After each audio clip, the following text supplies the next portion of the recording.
Heart signs, tignan po natin kung ano yung mensahe para sa'yo ngayong araw. Keep in mind po na ito ay general reading lamang.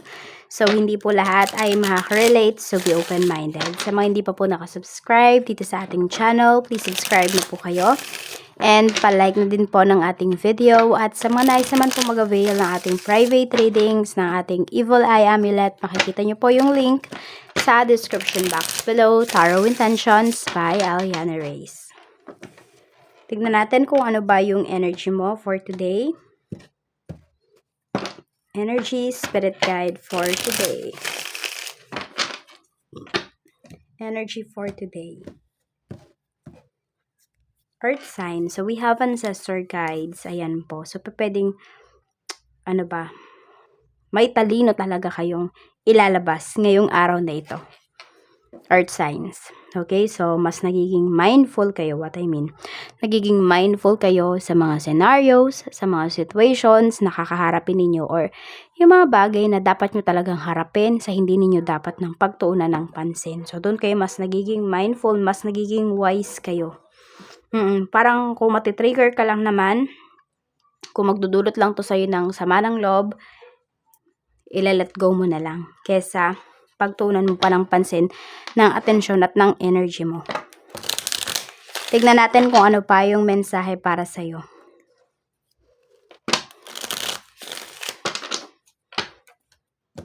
So, iano lang natin ito. I-shuffle para yung negative energy na kumapit dito sa cards. Wala. Tignan natin.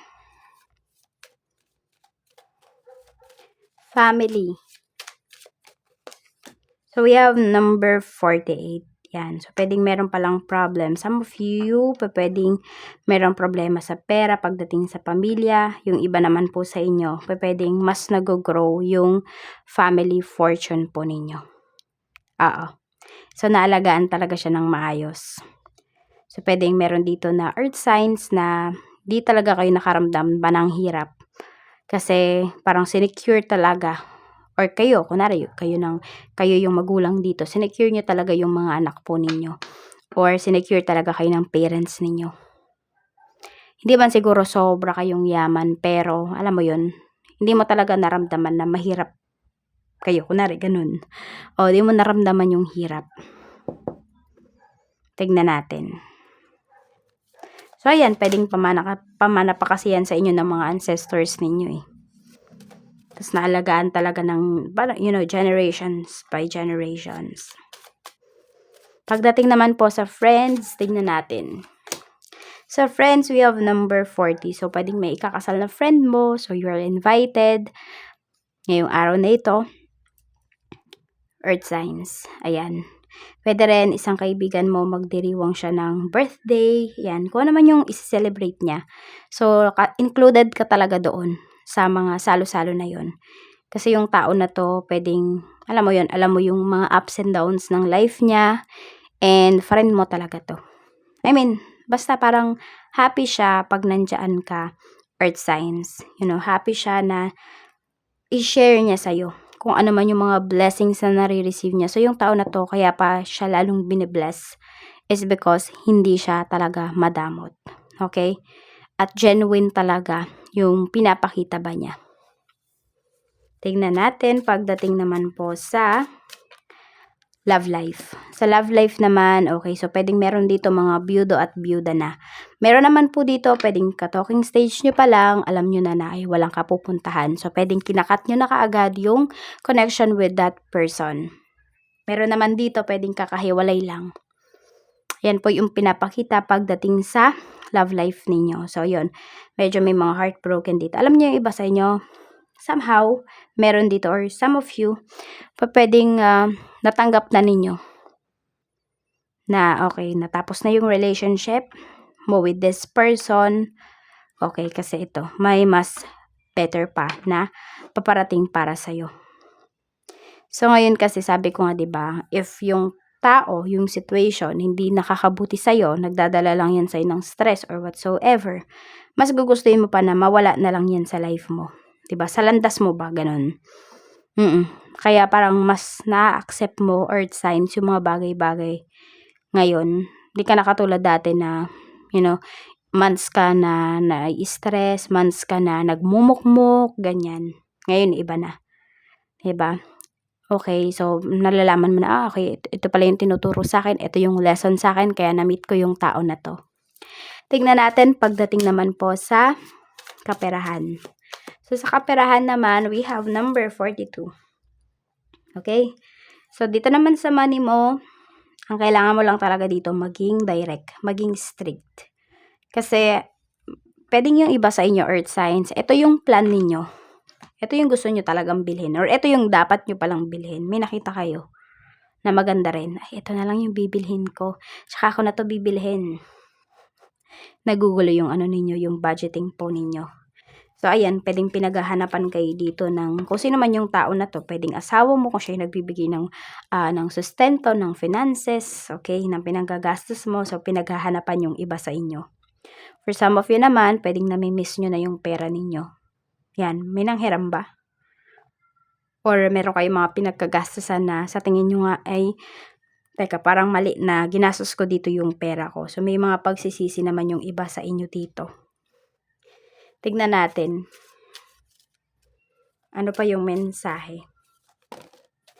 Pagdating naman po sa trabaho. Okay, pagdating sa trabaho naman, we have number 27. Okay, pagdating naman po dito sa trabaho, talaga naman po na kayo ay pinagkakatiwalaan. Kung iniisip ninyo na mag-resign, huwag mo na kayo mag-resign kasi nakikita ko dito na maganda pa yung kapupuntahan ng career ninyo. Alam mo yung hindi mo pa na-achieve yung highest peak ng career mo. Parang ganon. So, wag ka muna ditong pabigla-bigla ng decision. Ay, gusto kong mag-resign. Nag-resign si tapos naging maganda yung position niya, naging maganda yung katayo niya dun sa nilipatan niya. Okay, tignan natin. Sana nga ba tayo? Ayun, basta hindi mo pa naabot yung highest peak ng career mo. At wag mo i-compare na, ay, siya, nag-resign siya tapos maganda yung niya. Paano pag ikaw hindi? Hindi naman sa pagiging nega. Pero kailangan nyo kasi ngayon is maging ngayon muna, kailangan nyo muna maging matiisin. Okay, huwag kayong magpapadala muna sa emosyon po ninyo. Earth signs. Kasi di rin naman biro maghanap ng trabaho ngayon, di ba? Aminin natin yan. Kaya, stay put muna kayo dito sa trabaho ninyo. Kasi pwedeng, yung mga, sabi natin, mga sacrifices, mga hard works ninyo is mababayaran din yan.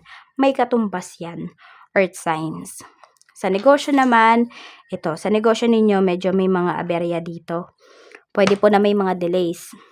It's either kayo sa inyo magbumula yung delays or sa supplier po ninyo.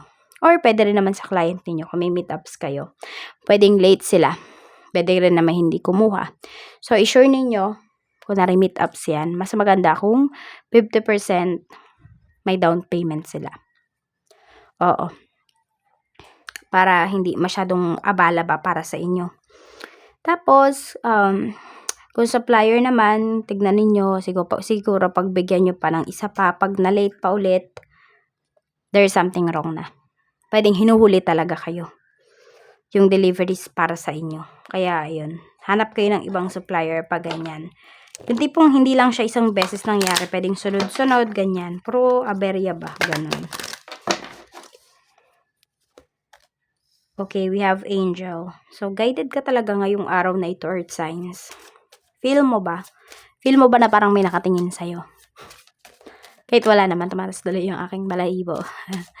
Goosebumps. Iiba sa inyo. Oo, may nakabantay talaga sa inyo. Ang lakas. We have shopping. Okay, so pwede rin naman na may nagbabantay talaga sa inyo dito para hindi kayo gumastos ngayong araw. Pero more on, meron po talaga nagbabantay sa inyo. May guide talaga kayo. Ang lakas ng guide mo. Talaga siya, parang sabihin natin, hands-on talaga siya sa'yo. Tingnan natin. Negatives naman na pwedeng mangyari, pero pwede nyo rin namang iwasan. So, dapat gumagana po yung isipan natin, no? Hindi lang siya puro positive. Kailangan merong balance ba? Diba? Yung buhay naman talaga natin balance, hindi naman yan puro masaya, hindi rin naman puro malungkot. Kaya lang siya nagiging malungkot kapag hindi nyo na-appreciate yung mga blessings sa life ninyo. Ayan. So, ingat kayo, ha? Ayan. Inflammation yung ko dito. Ano ba yan?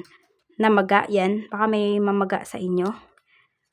Tignan mo, parang sa akin, di ba yung lalamunan ko. Ayan. So, alagaan nyo yung health ninyo. Earth signs ngayong araw na ito. I mean, hindi lang naman ngayong araw, pero mas magdoble ingat kayo. May mamamaga. Hindi ko alam kung may mapipilay. Kunwari, naglalakad kayo, di ba? Minsan nga kahit wala namang heels yung suot mo. Parang natatapilok ka, ganun. So, mag-iingat po kayo. Tapos, yung may mga nagcha-chop dito, o yung nagagapas, yung iba po sa inyo. Or kung ano man tong nililinis ninyo sa garden ninyo. Medyo mag-ingat po, okay? Kasi baka masugatan. Or sa apoy. Yan, baka may plastic. Or tignan nyo yung mga sinusunog ninyo kung nagsusunog kayo. Pero alam ko kasi, di ba, parang bawal na yatang magsunog. May mga part talaga. Ewan ko kung buong, buong Pinas. No? Basta kung ano man yung sinusunog ninyo. Check nyo kasi baka mamaya may yung parang kunwari may battery pala. Yung mga ganun, yung mga sumasabog. Kaya mag-iingat po kayo. So, ito po yung inyong mga lucky numbers. We have number 48, 40, 6, 32, 27, 42, 38, 8, and 20. Maraming salamat po. Mag-iingat kayo always and more blessings to come. Bye-bye!